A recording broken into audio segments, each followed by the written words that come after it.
movie was fucking terrible. It's like Castle Freak, except without plot. I watched that movie about like half of it. I'm like, dude, I would rather watch his fucking older movies.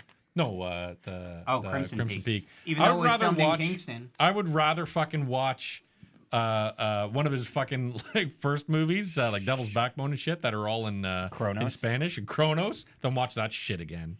Pan's Labyrinth is interesting because he went back to, like, when they go back to basics, even though they're beyond that. I love those.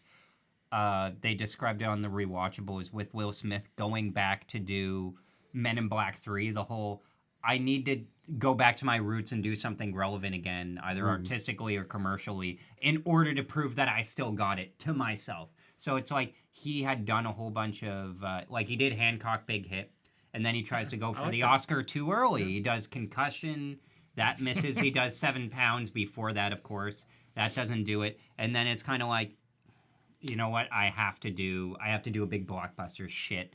Men in Black 3. You know, like, I wish people would do that more often. Like, what's wrong with you not liking Men in Black? I didn't like it. Men in Black 3 is boring to a lot of people, and I get it. Because it's like... It's the one with the saucers? Is that 2 or 3? No, Men in Black 2 has... Or Men in Black 3. has saucers in it. Yeah. Here's the thing. Number 1 is really good, and they technically should have never done another one. Said not helpful. Same thing. I thought you said fuck off. Men in Black 3 is a gross waste of money, but I didn't pay for it when I saw it in theaters. I paid for Snow White and the Huntsman. And I went into Men in Black after, and we felt bad because Men in Black 3 was a better movie than Snow White and the Huntsman. And my brother was like, I feel bad about not giving Will Smith my money when he deserved it more than the movie. I saw Snow White and the Huntsman in the theater. My God, dude. That movie? I think I went on a date. I love how you guys man, that movie sucks, but you guys are going and fucking paying for Snow White and the Huntsman. The trailer for that movie looked so cool. You people need help. The trailer for Snow White and the Huntsman looked amazing. I think I got in for free. I think I was working there at the time. So. The annoying thing is that movie goes slow for 2 hours, and then the last half hour, they're like, shit, we have a movie. Holy shit. That's another thing that I was surprised with. The first Space Jam movie, it was like 88 minutes long. Yeah. I didn't realize the second one was 2 hours? I didn't get through it. 2 fucking hours. The Razzie nominee for Worst moly. Picture, probably the front runner. Yeah, My Space son Jam. enjoyed it. Wow, your son. So it's made for kids, obviously, but it was bad. But the first Space Jam is a good movie. Has there ever been a movie you were like, dude, my kid is going to love this? And you show it to them, they're like, I don't give a fuck. Have you guys seen? There's been a few. I just can't. Yeah. For me, from the boy, I thought they would be all over fucking that terrible remake of Ninja Turtles. I thought they would be going nuts. No, they fucking hated it. But it's not a good movie. Like, I couldn't get through the second one. I don't. Disappointed. There's this really bizarre undercurrent of critics right now who are bizarrely going back to like kids movies or even kids movies when they come out, and they're saying like, "Oh, this is great," and it's kind of like I don't see them. Like, I saw this one guy on AV Club saying that Jackass Forever was now high art. And it's like, okay, we get it. Like, we all like Jackass, but you're trying too hard, okay? Yeah. Like it for what it is. Or the other thing where it's we should all watch it together when it goes digital and just in your room. The people who made... I'll be asleep in about 4 minutes. Moonfall. Because that shit bores me to fucking tears. Like with Moonfall, how people say it's dumb fun. I'm going to have fun with that. It's probably... It's just a terrible movie. Probably. Like, it's not dumb. But that's what Roland Emmerich does. All of his movies are stupid fun. Independence Day is good. Independence Day is trash. The Day After Tomorrow is good. 2012 is the worst thing I've ever seen. Did you just say The Day After Tomorrow is trash? Oh, such garbage. What? The only good movie Emmerich's ever made was Moon 44. That was okay. Moon 44? Yeah, I think it was like his first movie. I've never... his first movie was Stargate, was it not? No, he made a movie a long time ago called Moon 44. Okay. I liked Moon.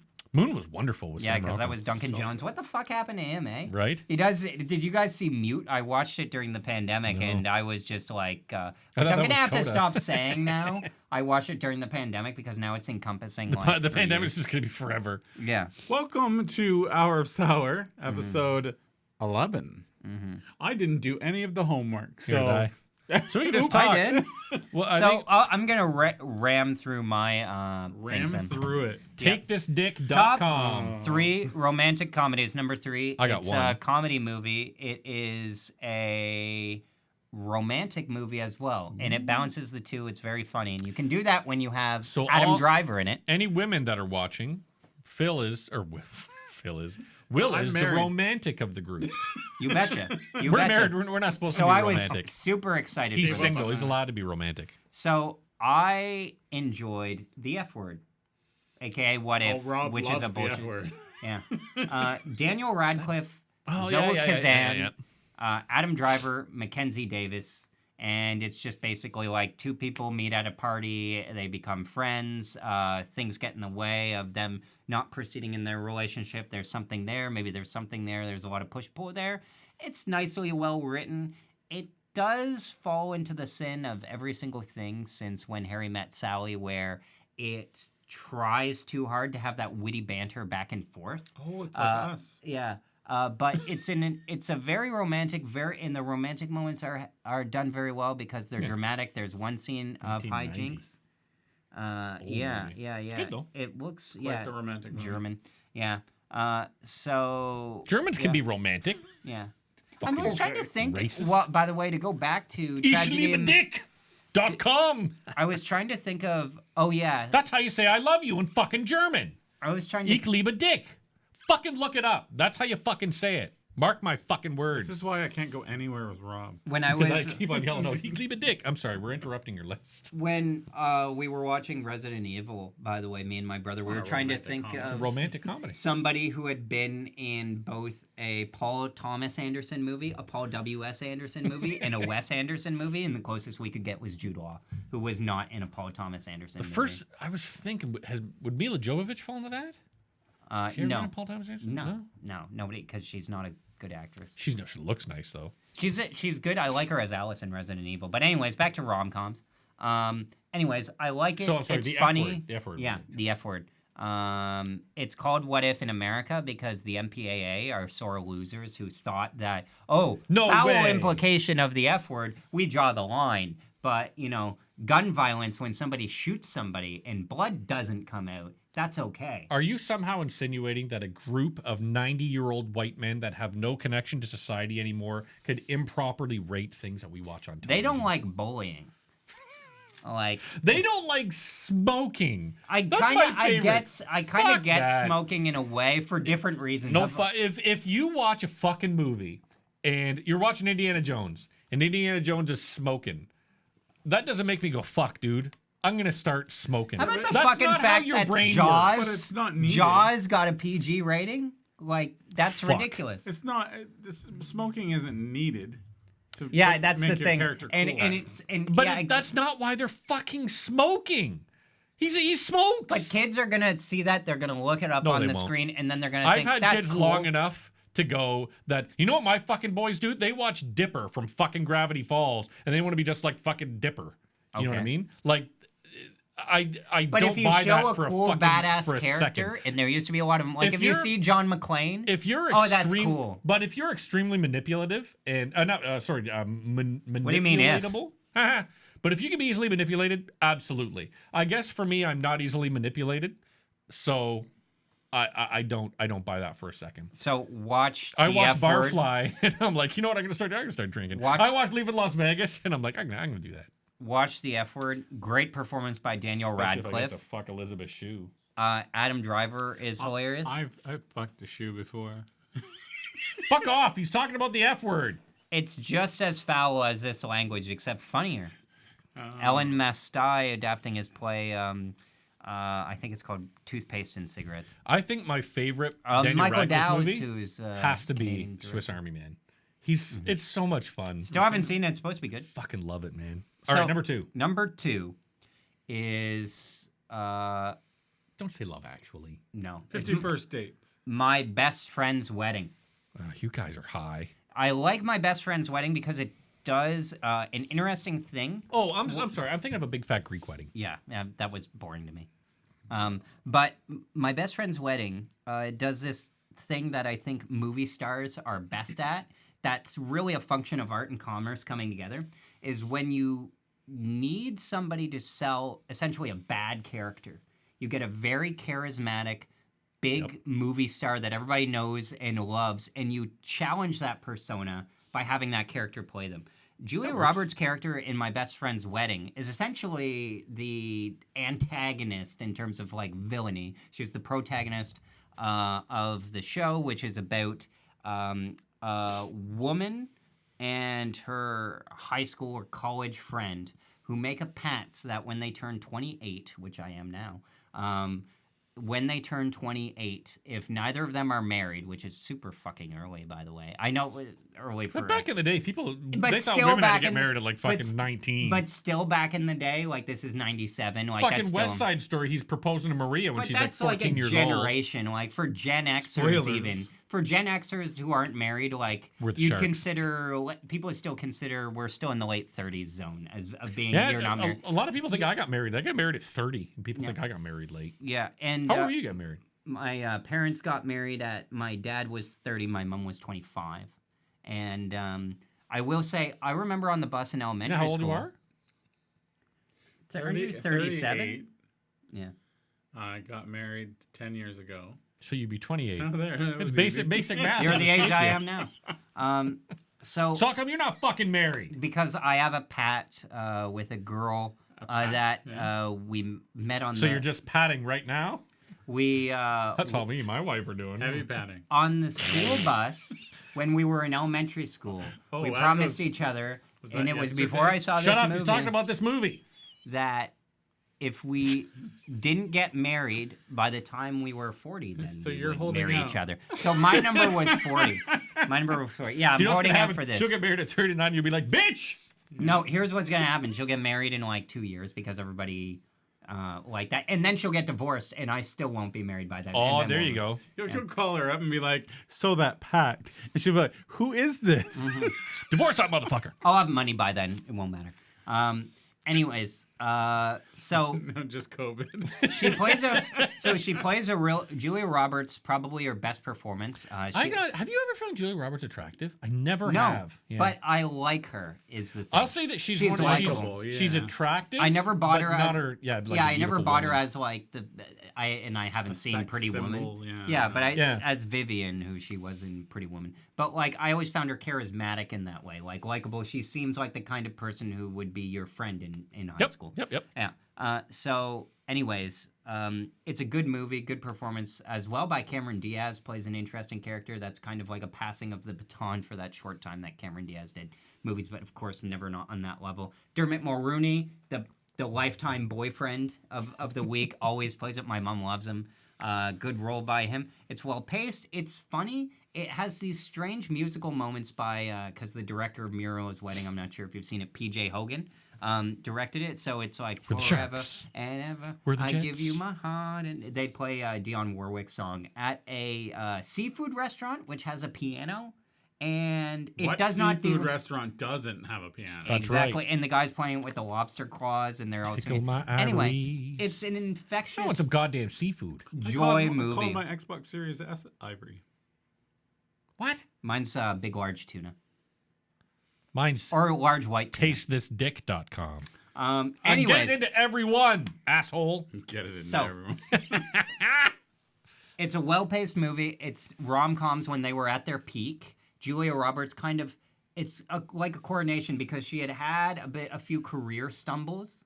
At this point, she had done a lot of forgettable movies after, like she had Pretty Woman. She did with Richard Gere, The Runaway Bride, and there was another one she did with him as well. Yeah, and after that, she did that terrible Nick Nolte one, I Love Trouble, and she had a few problems, but this was her like final last gasp resurgence. Similar to, if you want to say, Kenneth Branagh now, with Belfast and now Death on the Nile coming out this week to good reviews. Really?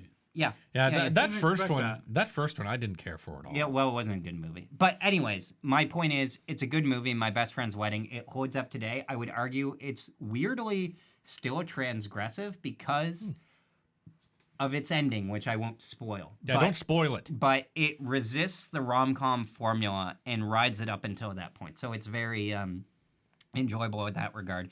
And number one, I hate to have it number one because it's a cliche, but can you guys guess what it is? When Harry Met Sally? When Harry Met Sally. Man. When Harry Met... Didn't even get a chance. What? Didn't even get a chance to answer. You ruined it. I knew it was. This you gotta be quicker on the draw, Phil. You gotta be quick. I'm slow. Mm-hmm. Slow? So every time you're gonna fall for it. If you show the clip, Phil, of this rom-com segment, use this No, following line? I don't do that. Okay. Well, you fucking should. Yeah. At 15 minutes right on the dot. Nope. I remember in high school, remember when you got home from high school and you had like 3:30 and you had, okay, from here until dinner, I can like watch TV. I had to chop wood and then I had to feed our goats. Okay, your childhood fucking sucked. How about you, Phil? What? What did you do when you got home My in high father school? was off. Did you watch TV? Was TV around? Fighting the Civil Was War. TV around in 1983 when We you had were to in get high into school? our car. That's when I was born. powered by our feet. Had to run. Anyways, I had this period between You fuckers have no 3:30 idea and how hard 5. my I childhood could do was. whatever I wanted. 3:30 and 5 and 6. So you could just do whatever when you had time. And I don't know what happened now. I you do didn't have fucking electricity nothing yet. every day. Saved by the Bell. I had to fucking light something on fire to read a book. So my parents had cable, which for those of you who are watching is a tiny little box where is connected to every TV station and radio signal. Julie in the Roberts country. also has a tiny little box. When Not I anymore. got home, I was flipping through the channels, and when Harry Met Sally was on, it was just starting, and it was just one of those. Okay, I guess I'm watching this. I'm blowing an afternoon watching When this. you were a kid? And I was in high school. You know what? I was in high yep. school. I was right at that romantic time watching it on the big screen TV, Women's Network or whatever it was, or probably one of those syndicated channels.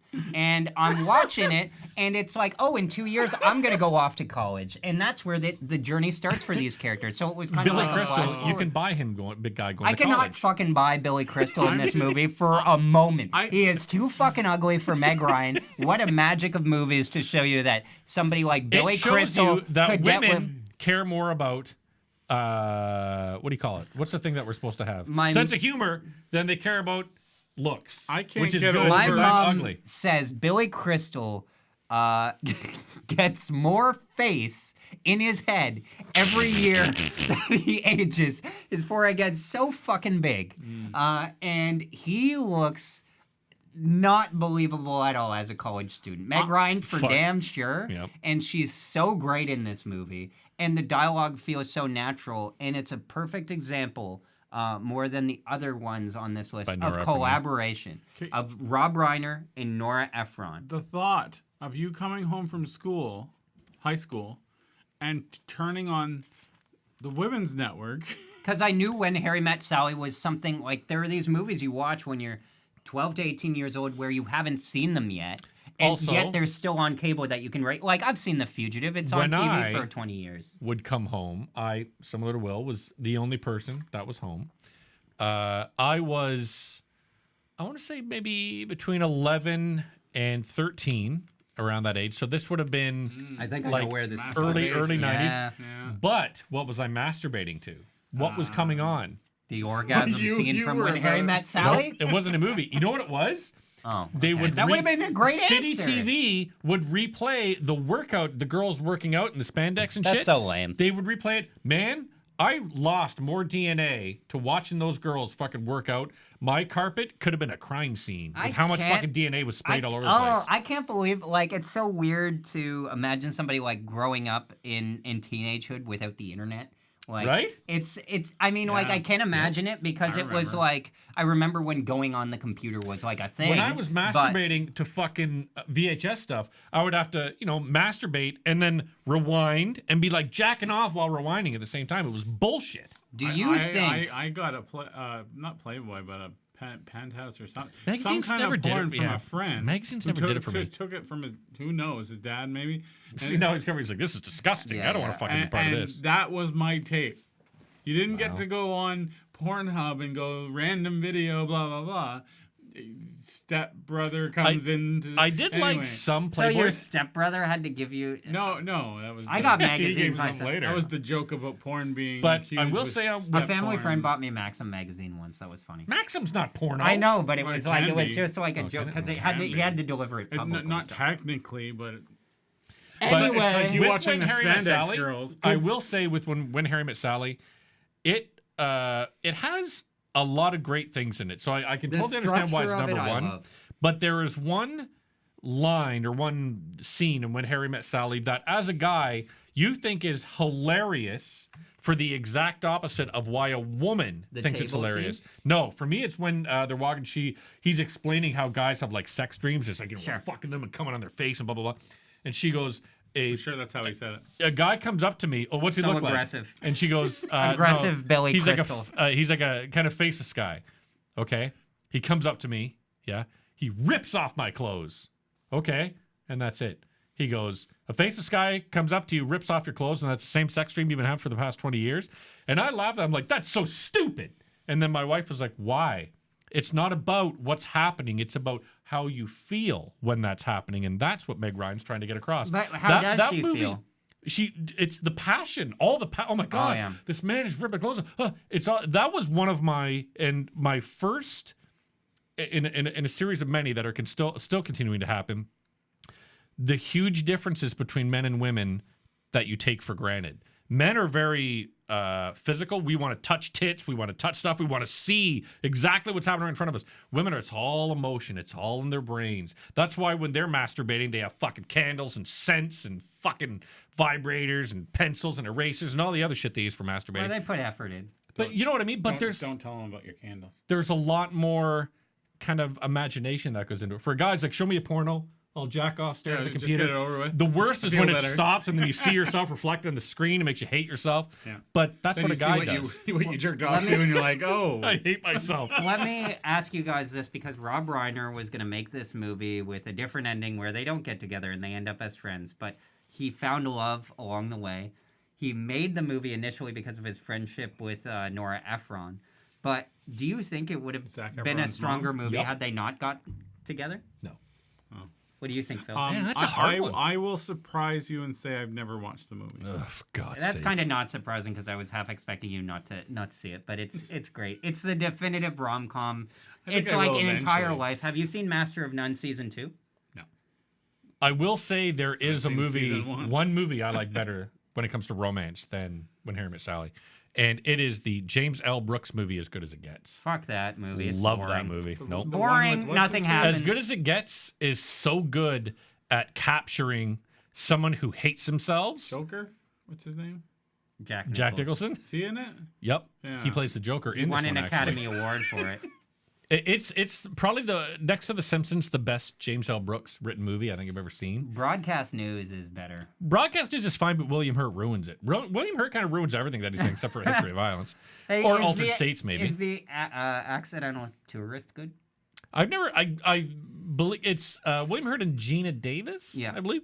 I think I've seen it, or more. I watched it with my mother, but I can't remember any part about it. I was at the video store last week. At all. He's super pretentious. I remember when somebody won an Academy Award that he had worked with, and he's like, "How do you feel about winning an Academy Award on your first try? Do you feel you deserved it after other people worked so hard?" It's like, fuck you, William Hurt. Dude, watch him in fucking Kiss of the Spider Woman, where Raul Julia, what he won for. Yeah, it's so good. And the whole movie, William Hurt, you're like, dude, I want to punch this guy in the fucking face. But the reason I bring up As Good as It Gets is the first time I watch it, similar to Will, it came on and I was like, I don't know what the fuck I'm watching, but whatever, I'll watch this. He goes to his psychiatrist. He like beats down the door, gets into a psychiatrist. His psychiatrist says, I'm not fucking talking to you. You got to set up a session. So he goes, fine. And he goes stomping out. And he stops in the room and just looks at all the fucking people that are in there. Like, these people might have anxiety. These people might have all sorts of shit wrong with them. And he goes, what if this is as good as it gets? And then leaves. I'm like, that is the meanest thing that you can do to someone. From that point, I'm like, I like this character because he hates himself. And he needs to hurt everyone else. He needs them to hurt as much as him because he can't love himself and can't let anybody love him, blah, blah, blah. And then by the end of the movie, he kind of falls in love with Helen Hunt's character. Sucks that Helen Hunt's the character in it, but, you know, what are you going to do? She's okay in this movie in particular. In this movie in particular, I think she does because a role who great, the fuck else would go for that type of Jack Nicholson, who can be seductive otherwise? I loved it. For me, it's the only movie that outweighs When Harry Met Sally, because I think I see a bit of myself in Jack Nicholson. He's an extremely difficult person. He's difficult. He wants people to love him, and he wants to kind of let people see the soft side of himself. But it's hard, you know, and I've been that guy for my whole life. And so that's what I really, really liked As Good as It Gets. Don't you love that scene where he has his glasses up here and he just flexes his eyebrows? And they drop. I saw that TikTok. It's like Jack Nicholson cold as fuck. Yeah. What movies or TV shows do you think you've rewatched the most?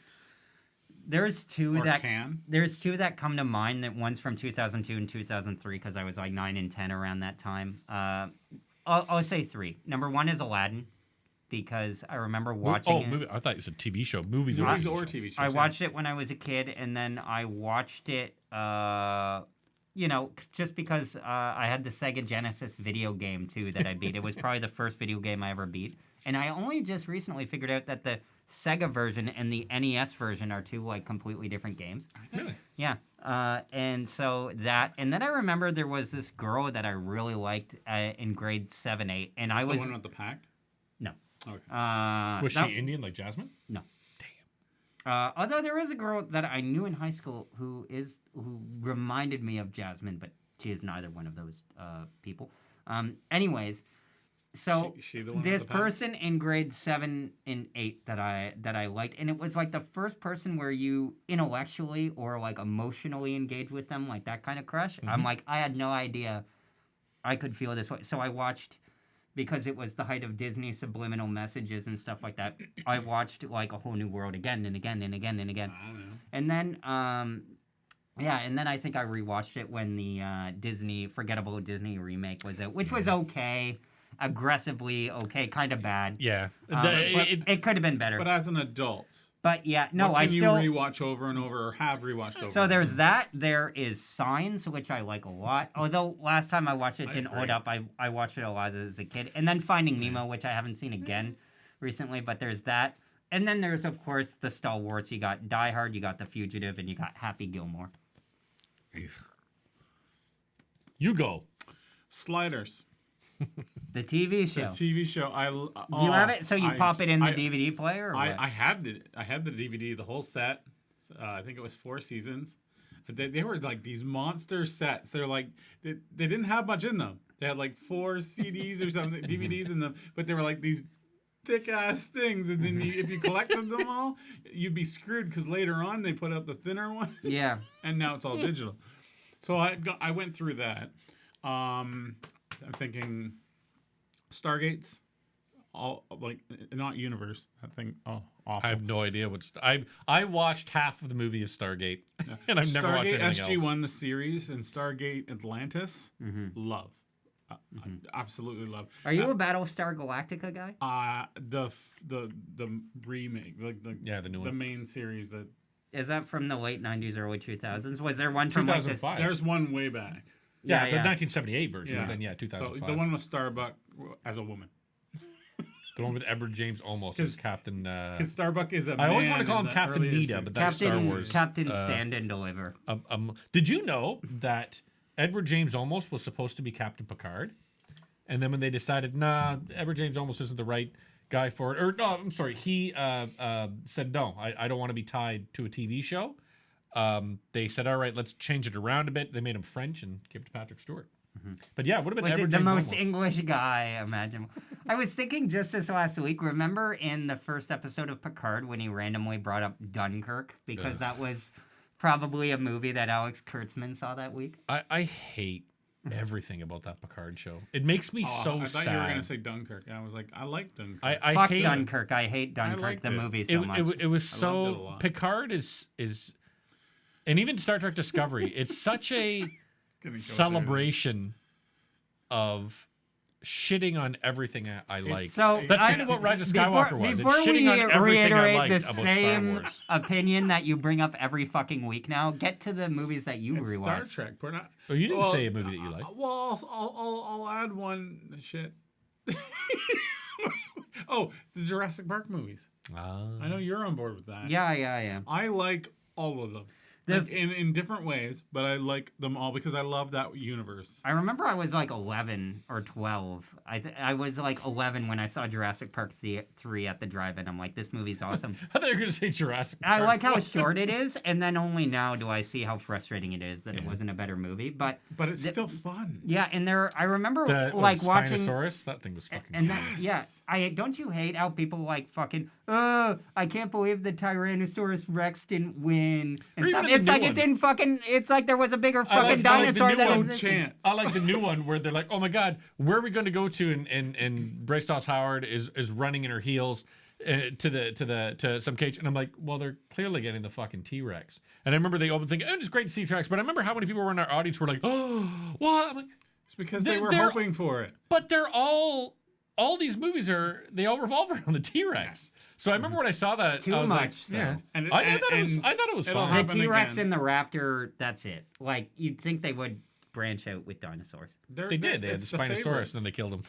Yeah, because people threw a fucking hissy fit because there existed a bigger dinosaur than the T-Rex. And then they threw a hissy fit about the mutations. Which rightfully so. The only one they shouldn't complain about is that clone girl. She is the best part of the Jurassic Park universe. The little clone girl and selling dinosaurs you think at the she's bottom. Gonna be back in Dominion? Yes. I can honestly say I can believe them just completely forgetting. that I believe it was either Plants there, vs. Zombies or Candy Crush that I was playing on my phone while watching that movie. I could not tell you what happened in the end of Jurassic World. Okay. Fallen Kingdom? Fallen Kingdom. Fallen Kingdom was two different movies. The clone girl, causing millions and millions of deaths, releases all the dinosaurs free because they are clones like her. So is that what the next movie's about? About all the dinosaurs free? Okay. Yeah. So I can watch that. That'd be fun. But that's what they promised the second movie would be, and then look what happened. Nothing. Bait and switch. At least we saw David Cope. They're creating a world where dinosaurs exist. Where dinosaurs roam. I already saw that. It's called fucking Jurassic Park. They do exist, Phil. Yeah, Phil. There's Dinosaurs birds have and shit. existed. All right, my favorite. So long time ago. I think our differences of the movies and TV shows that we watch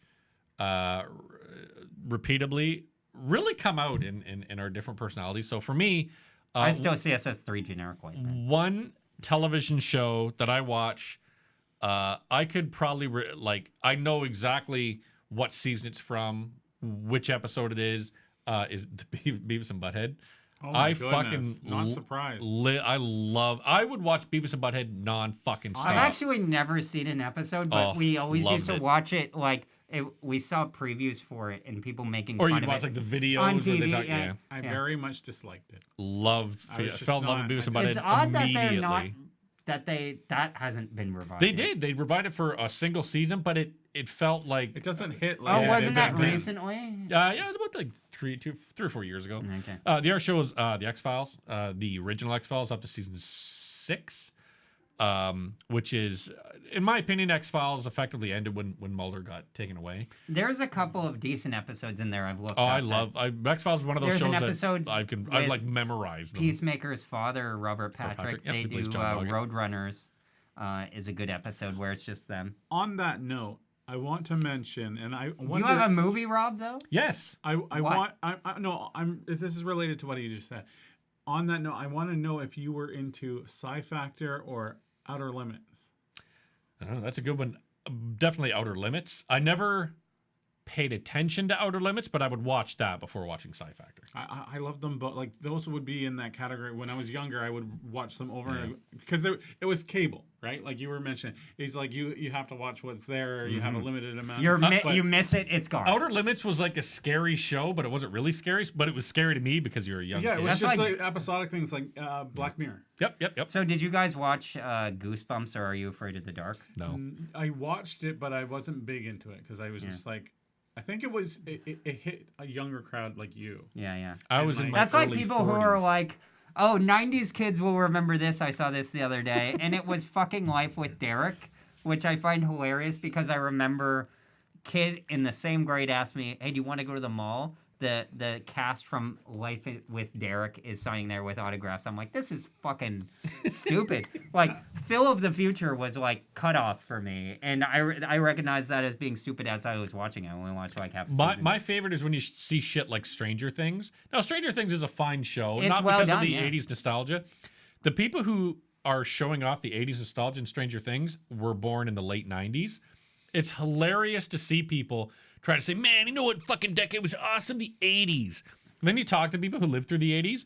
The 80s were the worst. Was the worst. Not as bad as the 90s, but the 80s were kind of shitty. We had the worst fucking fashion. It was the worst year for, well, that's not true. The second worst decade for music. The absolute worst decade for music was the 2000s. But what? Oh, dude, 2000s for music, but like garbage. Late 90s music. 90s and 70s, best time for music. 80s had amazing metal. that happened during it, but for fashion and television and everything else, the 80s were awful. The early 2010s was actually good for music, too. Yeah, the 2000s. Right at the turn, right before the dance stuff runs away with it. Like, there's a lot of good crossover stuff. And you know what I'll say now? Weirdly, because I was looking at it in terms of, like, blockbusters have sucked from 2016 on. But the quality of, like, I was thinking, you know, Nightmare Alley and all these movies that are at least interesting, like, from the Get Out period of, like, 2017, Blade Runner 2049, to, I know, like, last year was a blip because they didn't release much. I still found some good stuff there. I'd say, I realize now, the more artistic mid-range movies are actually not that bad. Where, like, movies aren't terrible. It's interesting that you can see a movie and go, yeah, that's a COVID movie. Yeah, absolutely. There has not been an enjoyable, in my opinion, art house movie since corporations took over the movie system. We're never going to have, the Irwin Allens who totally failed, and when studios started getting sold to big conglomerates who had no fucking idea how to make movies, so they reached out to all the students that were graduating, the fucking Scorseses, the Lucases, the Spielbergs, the Miliuses, the De Palmas, and that's why we got amazing fucking movies in the late 70s. I'd say mid to late 70s were the best movies that ever existed, and the early 80s, the best movies hands down that ever existed. Then we've had a good run. That's not to say that there haven't been good movies since then. With you. But so the majority has been shit. We just have to wait for either of these companies to go dangerously bankrupt. Yep. Get new leadership that will take these chances, or wait for somebody like Blumhouse or something. But we know that they're never going to take chances because that's not bankable. But it needs to start happening where, and Star Wars has kind of already started it, where Rise of Skywalker was a cash failure. And they were like, for as big a movie as that is to be a failure, you're like, okay, you're starting to, and then like the new one, whatever. But a lot of newer, how Zack Snyder's Justice League, it was not even a blip on the amount of people that subscribed to was it Warner Brothers, I think? Or HBO Max. Which I find so interesting because of the hype. The hype machine. It's a bubble. Yeah, but the hype machine was a marketing machine. People wanted to see, and this is my opinion, so who knows if it's fucking true. Take it with a grain of salt. People wanted to see Wonder Woman 84. Like, just casual viewers. Sure. Really wanted to see it. Only Justice League fans wanted to see Justice Snyder's League. Yeah, Zack Snyder's Justice League. That was interesting because Zack Snyder's Justice League operates in the way that a lot of these conglomerates should, where who was it that bought Time Warner? AT&T. And I remember as soon as they announced that they had bought out, everybody liked that if they wanted to get on people's good side, they would fund Zack Snyder's The Justice League. Really? And it was a popular tweet. And then from then on, it was like, Zack Snyder's released the Snyder Cut, blah, blah, blah. And they were able to pour, because they're AT&T, like one of the richest companies in the world, like $70 million into making this. And it turns out to be not a dent. Zero fucking It was money. way better liked than I thought it would be. And to me, it felt like a lot of the critics kind of drank the Kool-Aid a bit. Same with... I do like how you can spend $70 million on junk, and that's not even a fucking dent in your company. What is... going back to this topic, what is the movies that you For me, the one repeatable movie I watch all three of them every year. It's kind of a Christmas tradition for me. Is the Godfather movies. I see the Godfather. The Godfather was one of the first movies I ever saw that was, for me, a truly epic series where it's a huge family saga story. And going back to Boba Fett, this is what I want to see Boba Fett turn into. They do not have the equipment for that, bro. Well, we'll see. No, but Godfather the Godfather series is a series that is those first two movies are pretty much damn near perfect. The third one does suffer greatly, but those I watched first it two for the first time in December. Yeah, those first two movies are pretty much perfect. They're boring. Could not get into the Godfather. Could not get into the Godfather. And again, that shows you why this generation of kids need stuff flashing on the No, screen. it's not. I saw it when I was 12, you can't and follow a story. I saw it when I was 12, and I was easily bored. Then it was clearly I was too young to watch it. Not in terms of like content, which is weirdly what people worry about, but in terms of like appreciation, I just should have laid it off and saw it later. If lights Lawrence are not of Arabia, flashing, another one boring. If stuff is not exploding, your generation cannot pay attention. That is such fucking bullshit. That is an old man take. It is, because that's when all the best movies were around. That's fair for his generation. Yeah, because people will fucking sit through Midsummer. There are people my age who think that Midsummer is a good movie. Perfectly fair for our kid to judge our kids that way, because our kids are getting hit by that kind of thing. But his generation would be mid. Let me tell you this: it's just below me. That can't appreciate in terms of appreciating high art, I am in the minority when it comes to that for movies. I'm not that kind of critic. I never have been one to like appreciate something like The Godfather. I find it like boring, and I saw the third one with adult eyes, The Godfather Coda, and it was kind of boring.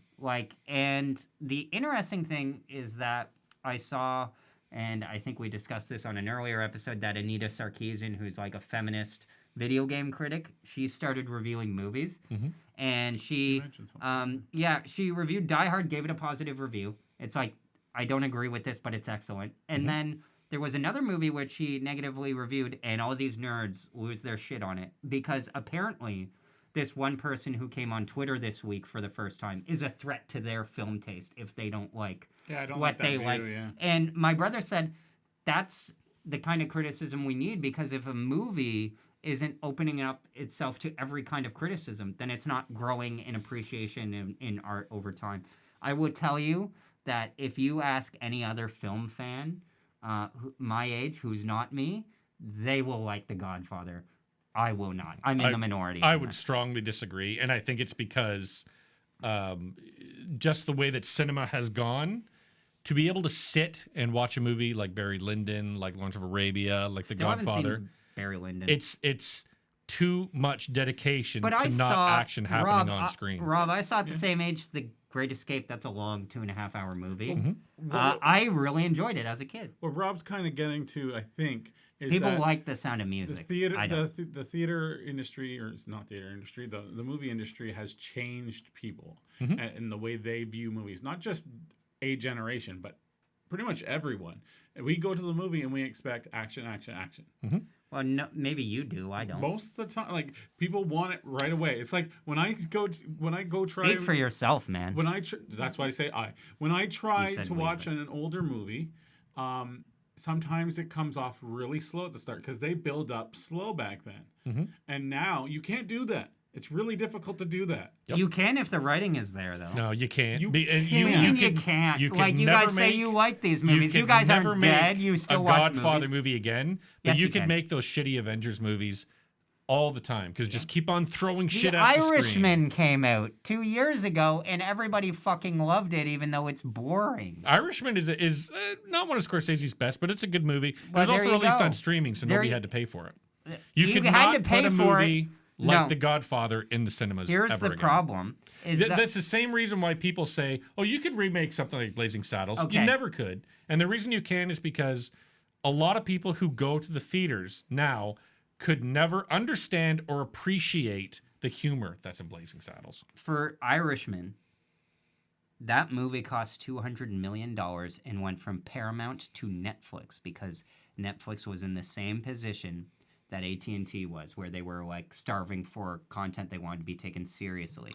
The reason, though, that it cost $200 million, and I affirm that if anyone else, honestly, well, I'm going to offend some people here, but I think that somebody could have made that story better than Scorsese did, had he not insisted on casting people who did not match their descriptions. Like, Al Pacino was not Jimmy Hoffa in any way, shape, or form, and they were too fucking old.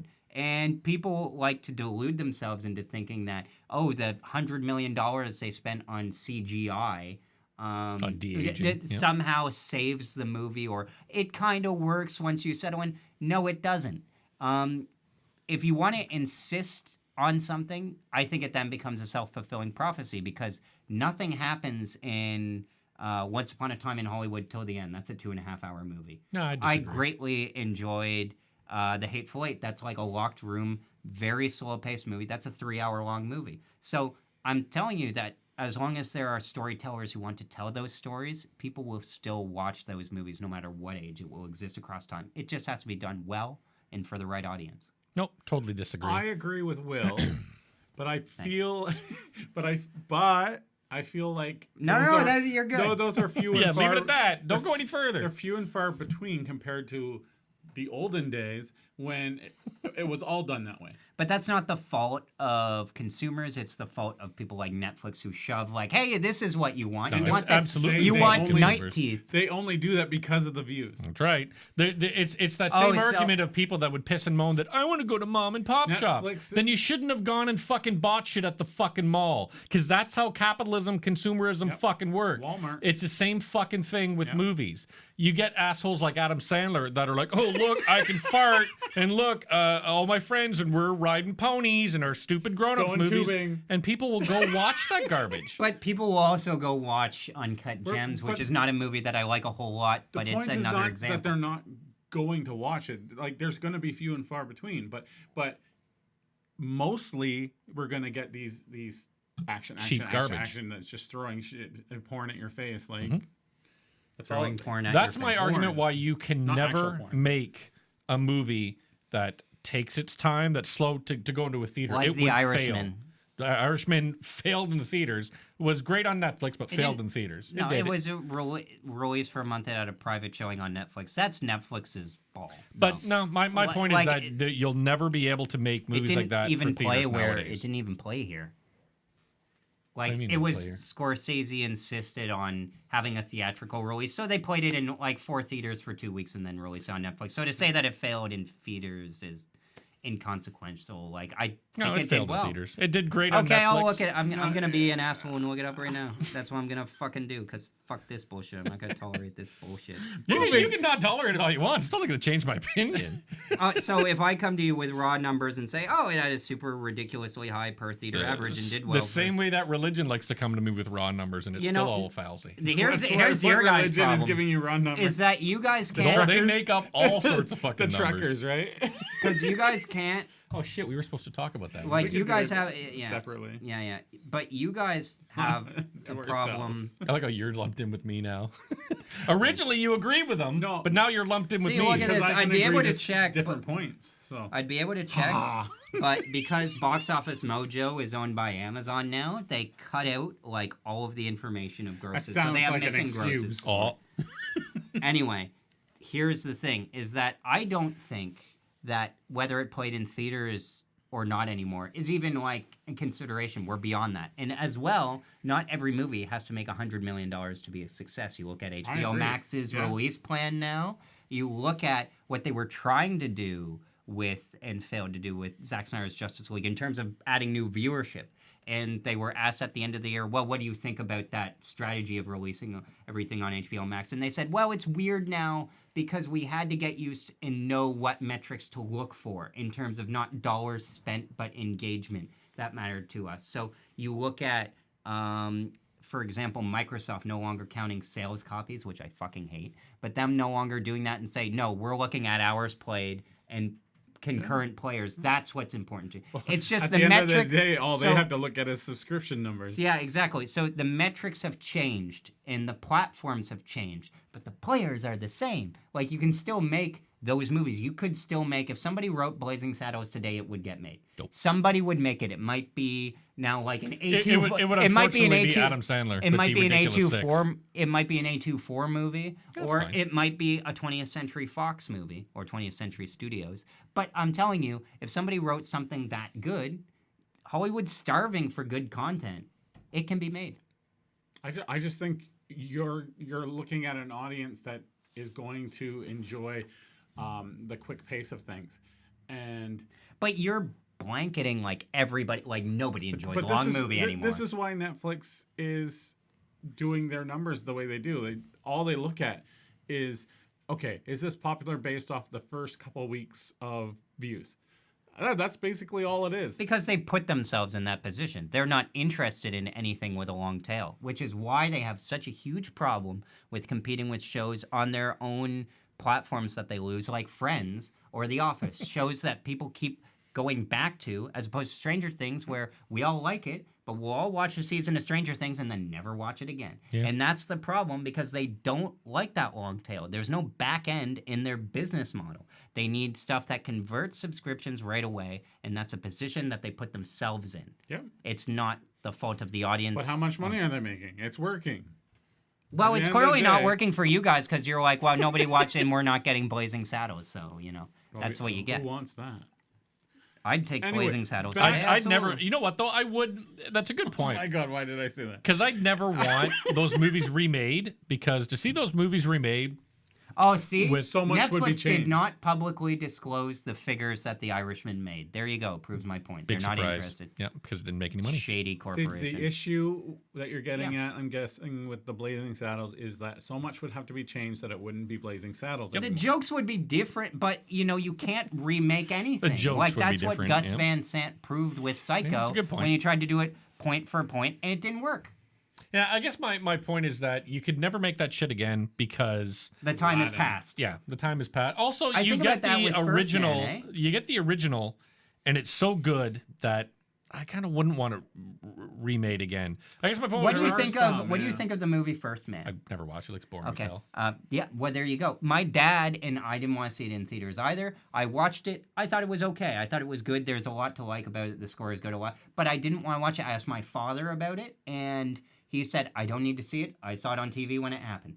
Mm-hmm. And the interesting thing is, as good and as technically sound as the movie is, and I know there's like a lot of people who love the movie and it's pretty good. I don't think it was snubbed. I thought it got the attention it deserved. But you can tell in that movie that it was definitely made by every head artist. It was made by people who weren't there when it happened. They did not see it when it happened. You watch Apollo 13, you can tell, oh, this was made by people who saw the moon landing on TV. They know what it was like. The spirit is there. First Man is a bit hollow. Now, that's to credit its themes of, like, whatever you want to attribute to Neil Armstrong and how he felt the emptiness inside. Mm-hmm. And it uses as an advantage to tell the story that they wanted to tell. But the reason it flopped is just because it's not so much that there wasn't necessarily an appetite for that kind of movie, but they didn't know what movie they were making in the first place, and it didn't just find an audience. It found an audience now, but my point simply is that everything has its time to be made,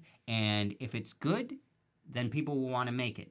And if it tries to be something else and fails, you can't attribute that to the audience not, like, picking up on it. It's always the people making it.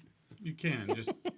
I think one huge difference between the three of us, and I think it's just all personality based, is if I tell you, I'm like, no, that's bullshit. I think you get upset and you're like, God damn it, I'm going to prove that I'm right with facts. But you're facts. the same too. You said when we joined this podcast, you were like, oh, you're going to love, or maybe it was Phil that said it. I don't say anything. You're like, oh, you're going to love this because for Rob, it's not good enough to say, I didn't like it. You have to get why. Point. That's a great point, but... You can say till you're blue in the face, you could make The Godfather, blah, blah, blah, and I'll still be like, no, you couldn't. But I don't want to make The Godfather. No, but my point is, I think it's funny that, and I'm sure one day the coin will flip over to me and I'll be the one. Look at fucking how I was freaking out about the end of Hawkeye and how much I fucking hated it. Well, Hawkeye isn't a good show, though. It's just funny how we're sitting here and I'm like, nah, that's not true. Fuck that. And you're like, God damn it, you son of a bitch. I'm going to fucking prove to you that I'm right. And I'll be like, nah. But it's like everything has its reasons. I personally, and I've thought about this because I have a gangster idea that I've had since I was a kid of like, and this sounds crazy, but you take the Godfather template of like gangster, gang kind of thing, and you apply that to elementary school and high school bullying. Because, we were all, when we were growing up to high school, part of a gang, and there were people that you hung out with. Like, that's how I would do. Wasn't that Larry... Oh, what the fuck's that guy's name? That pervert guy. He made Kids, and then he made Bully. Oh, yeah. Harmony Korine? No. There was a guy before him. Harvey Weinstein? No, the guy before him. Larry. It's Larry something. Fuck. But he's the guy that made Kids, and then he made a movie called Bully. It just, when you were saying that, it reminded me of that movie. Yeah, but I was thinking, like, now, in terms of, like, because film is weirdly more powerful, I was thinking about it. I don't know about you guys, but I've watched, like, more movies. Like, I watched, like, 2 movies yesterday. and maybe even a third, I can't remember, but I'm watching more movies now than I ever have, and everybody is. So it's not so. me, no. I was. You've always watched movies, yeah. But I find because they're so impactful, I wouldn't want to make a movie that portrays high school, and it's just me, in like a negative light because I see like Euphoria and everybody acting like assholes. I'm like, I don't want to write a movie about assholes for people to emulate on screen. If you're doing a high school thing, it has to be like realistic and not. That's kind of bullshit though. Like, why can't you just make a fun fucking high school movie, like High School Musical? I mean, you can, but you know what? I'm willing to bet I would sit and watch High School Musical and kind of enjoy it if it was well done. But only because I'm like, God, I'm so tired of seeing Euphoria and shit like Euphoria, where look, it's all a slog and life's depressing. Even though they're fucking rich and good looking. A bunch of fucking kids running around a school singing a dance. I'd be alright with that. Freaks and Geeks. I tried watching. Same thing. Tried Freaks and Geeks and just could not get into it. And you know what? Go anywhere. Everyone else thought the same thing, which is why the show bombed. What about the Wonder I thought it Years? was okay when I watched it on DVD. Was fun. Did you It ever was more watch Wonder episodic Years? though. No, it was before my time. It was more episodic. I watched. It's worth watching. I Not watched the new Boy one. Meets World. The new one. That his brother was That's on. his brother. Yeah. Oh, Boy Meets World, so good. I never watched Boy Meets World. I was the Wonder Years. My So-Called Life is on my list. It's on Disney Plus with Jared Leto. Quickly to close out the show, what's a movie that you watched in theaters the most? Like at the theater, you went back. I've only ever done it one time, and it was for Inception. I saw Beetlejuice when I was a kid 7 times in the theaters. Wow. I don't I know fucking how. loved it. I don't know why. It was your Titanic. This was back in the day when you couldn't rip movies or nobody was filming anything. But yeah, I saw that a lot. Saw Batman a lot. That's why Tim Burton turning into what Tim Burton is now was such a heartbreak for me. But yeah. But isn't he just more of himself? No, he's Tim Burton doing Tim Burton movies. Before he was Tim Burton showing this crazy artistic vision. Now he's just like, what would a Tim Burton movie look like? And then you get something like fucking Alice in Wonderland. So then it's like something like Big Eyes is who he should be. Big Eyes.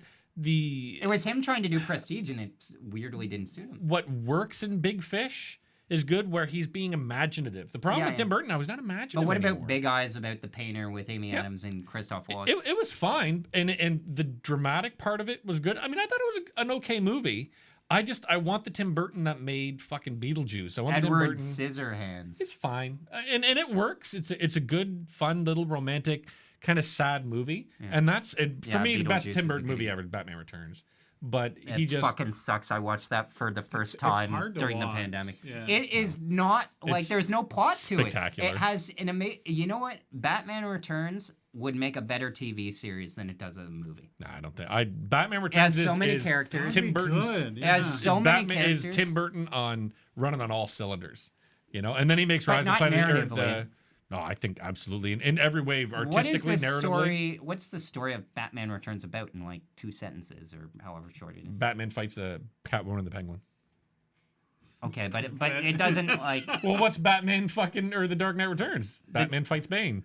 Yeah, the Dark Knight Returns is about reckoning with your past, the pain of your past, and getting through it no matter what. It's a philosophical. Batman Returns philosophical film. Batman Returns is about dealing with the fact that you might be broken. Like there's other people that are broken. Like I know, as Taika Waititi says, themes always come later, but there aren't really many themes to Batman Returns that are like up front of like the movie trying to say. On purpose, but I think that makes it less of a movie than there's a man Begins. That tries to pretend he's a good guy that's shaped like a hideously oil-drooling penguin. But he doesn't want to pretend that he's a good guy. The people around him do. No, he's absolutely pretending he's a good guy. And then by the end of it, he says, never call me, I am an animal. You need to rewatch that movie. I think when's the last time you saw it? Oh, a couple weeks ago. I watched it with the boys at 4K. You fucking kidding me. Yeah. God, it's such I tell you, if only there was an Adam Sandler movie I could watch instead. I love how you say Adam Sandler. There are so many men your age who are on IGN, who are the IGN hosts,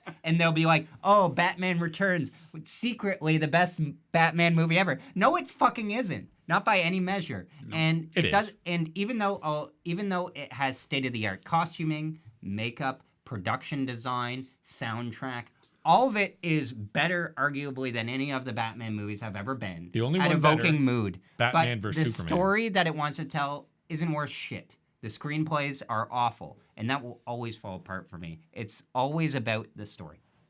Which is perfect in Batman Returns, but we'll pass by that. Sure. Batman isn't even in it, like at all. Like that he was is loud. in I Dark said that Knight, loud. Like how he is in Dark Knight Returns when he shows up an hour and a half. I think he has 20 minutes of footage in the whole movie. The Dark Knight Rises is not a good movie. It's not a good movie. The Dark Knight is. Batman Begins is. The Dark Knight Rises is not. Batman Returns is superior. This has been Hour of Sour, episode 11 on watchingcomplain.com. Then I think I'll get it published in like 4 months. don't if you're an audio listener, Rob is sorry. Yeah. Filmgamer.com, watchingcomplain.com. I forgot the dick joke. 3 amazing people. Can you taste it.com. Hit it. Take a dick. Wow, shit. What was it now? I forgot. Go watch now us drinking Fago. Don't say that word. Fago. You have to say it properly. Suck my dick. Fago. I want you to cut it off exactly at 1 hour. Fago. Something about dick.com. Yeah, but I can cut you guys. Something about dick.com. Earlier. Yeah. You know what? You got to just cut to the reaction shot. You know what I figured out? I'm during very the proud. podcast? You guys really made me come alive at like that I was worried Godfather where that was going. At that God. Come. At that God.